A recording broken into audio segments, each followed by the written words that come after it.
jadi kali ini saya dikirimin dua buah gimbal dari Vayu. Yang satu itu versi Pro dan yang satu versi Basic. Dan konsepnya ini sama-sama Scorpion. Dan yang menarik, yang versi Pro ini buntutnya bisa dilepas. Dan saya bisa remote dari jauh seperti ini.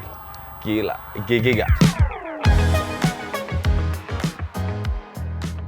Kita bahas untuk yang versi Vayu Scorp yang non Pro dulu ya. Jadi di dalam paket pembeliannya untuk yang basic ini kita dapat yang jelas gimbalnya sendiri, terus ada stand tripod, ada 2 plate quick release, kunci L untuk membuka tutup kuncian plate, penyangga lensa, beberapa kabel seperti Type C to Type C, dan juga kabel-kabel yang lain. Cuman untuk adapternya kita nggak dapat, jadi adapternya kita harus beli sendiri dan dia support fast charging 18 watt. Untuk baterainya dia berkapasitas 2500 mAh dan kata Vayu di websitenya dia bisa tahan sampai 8 jam. Cuman ketika kita coba sekitar 6 jam lah. Terus untuk yang basic ini dia bisa menahan kamera itu kalau versi websitenya ya bisa sampai 2,5 kg.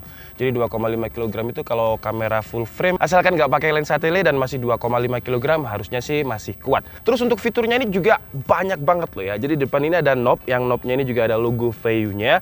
Jadi kita bisa rotating dulu nih. Ini tilting seperti ini. Terus kalau misalkan kita mau ubah, kita bisa tekan tombol yang ada di sini nih. Nah, kalau seperti ini dia akan panning seperti ini. Terus kalau misalkan kita mau rotate juga bisa pakai knobnya ini. Jadi kita tinggal ganti dengan tombol yang ada di sini. Jadi dia ada 3 mode, rotating, panning, dan juga tilting. Terus di sini ada tombol FPV atau First Person View. Jadi kalau misalkan kita aktifkan mode ini, dia akan mengikuti yang ada di center. Jadi contohnya objeknya sandal ini yang mau saya lock, terus saya mau bikin sinematik muter-muter seperti ini. Nah, dia akan ngikutin terus. Kalau misalkan di atas juga dia akan ngikutin terus seperti ini. Jadi dia akan ngelock istilahnya. Nah, terus gimbal ini juga sudah support dengan touchscreen. Jadi di sini ada LCD-nya yang berukuran 1,3 inch dan di sini kita bisa pilih banyak banget pilihan. Jadi mulai dari pilihan untuk gimbal setting, terus juga ada joystick setting dan lain-lain. Di sini kita pun juga bisa full speed ya. Jadi kita bisa atur speednya itu slow, medium atau fast. Terus juga ada skenario, di sini kita bisa pilih time lapse, panorama, portrait, wah banyak banget lah. Cuman ada beberapa shortcut yang bisa kita pakai. Jadi di sini kan ada kayak semacam tombol tembak ya kalau misalkan di sebuah gun gitu. Jadi kalau kita tekan 3 kali di bagian knobnya ini dia akan ganti ke mode selfie. 1, 2, 3. Nah, seperti ini. Terus kalau mau balikin ya tinggal tekan lagi 3 kali. Terus kalau kita tekan 2 kali dia akan kembali ke posisi semula. Di sini pun juga ada modenya ya. Jadi kalau misalkan kita mau portrait, ini kan landscape ya. Nah, ini kan kita nggak kembali ke posisi semula nih. Tinggal tekan 2 kali. Nah, dia akan balik. Terus di tombol F1 ini kita bisa ganti mode portrait juga. Ini kan mode landscape ya. Kita tinggal tekan aja tombol F1-nya ini dan dia akan langsung ganti portrait seperti ini. Nah, portrait ini sekarang penting. Kenapa? Karena saya lihat banyak banget konten kreator terutama di TikTok yang udah mulai pakai kamera sekarang. Jadi udah nggak pakai HP lagi.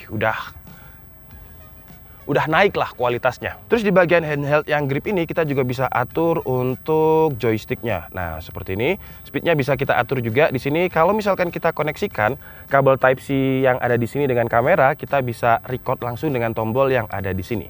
Bisa manual juga di sini. Dan di sini ada tombol AB ini ya. Tombol AB ini gunanya untuk save profile yang sudah kita setting di gimbal kita. Jadi kalau misalkan kita udah set speednya berapa, terus volume mode-nya ada di berapa, kita bisa save di profile yang ini. Jadi dia ada memory chip on board-nya. Terus gimbal ini sebenarnya juga bisa digunakan untuk dimontingkan ke tripod. Cuman kalau kalian males bawa tripod karena besar, tinggal diginikan aja nih. Nah, istilahnya kayak ngerakit tembak-tembakan gitu ya. Nah, kita bisa taruh di sini.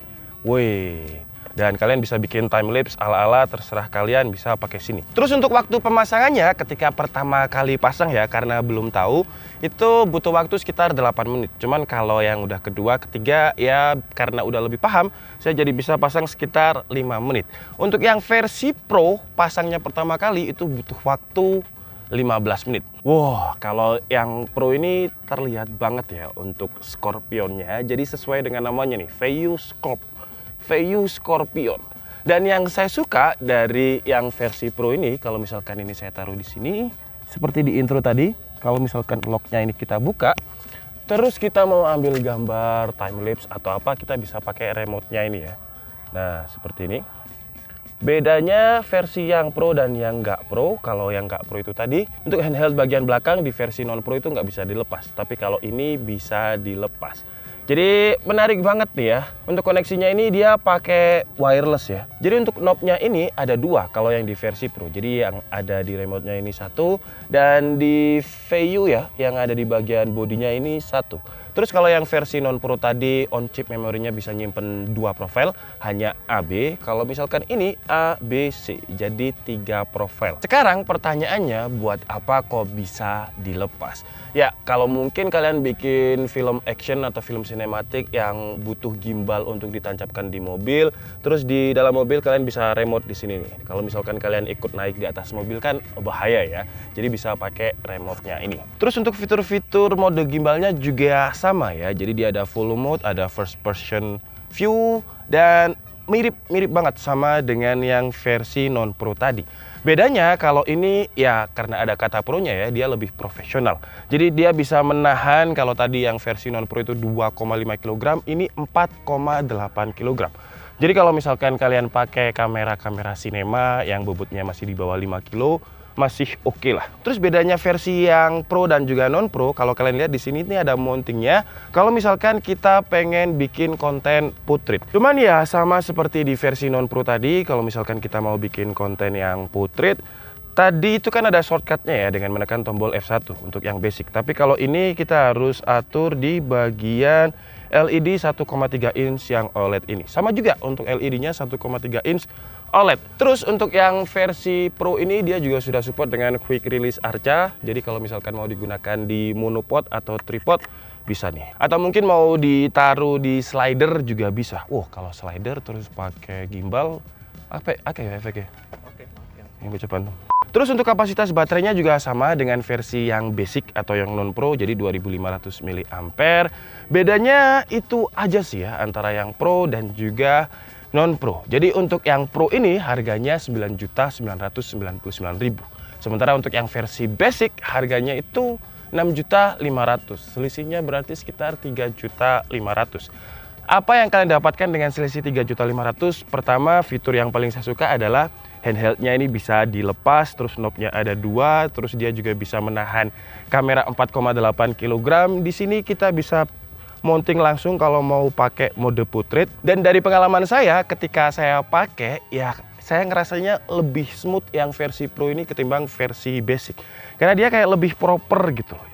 Jadi kayak lebih, ya sesuai dengan namanya, lebih pro.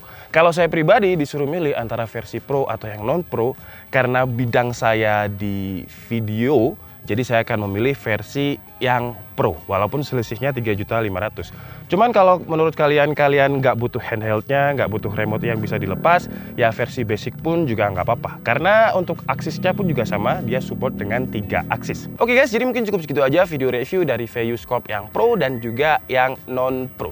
Untuk link pembeliannya nanti akan saya taruh di kolom deskripsi. Kekurangannya menurut saya adalah di waktu pemasangannya ya. Jadi dia masangnya itu harus pakai L-plate dan ada beberapa part yang seret. Jadi kalau misalkan mau kayak butuh tergesa-gesa gitu, ya agak lama lah untuk waktu masang kamera ke gimbalnya. Oke, jadi cukup segitu aja video kita kali ini karena udah berat ternyata ya. Saya Dika Budi and see you on the next video. Bye-bye.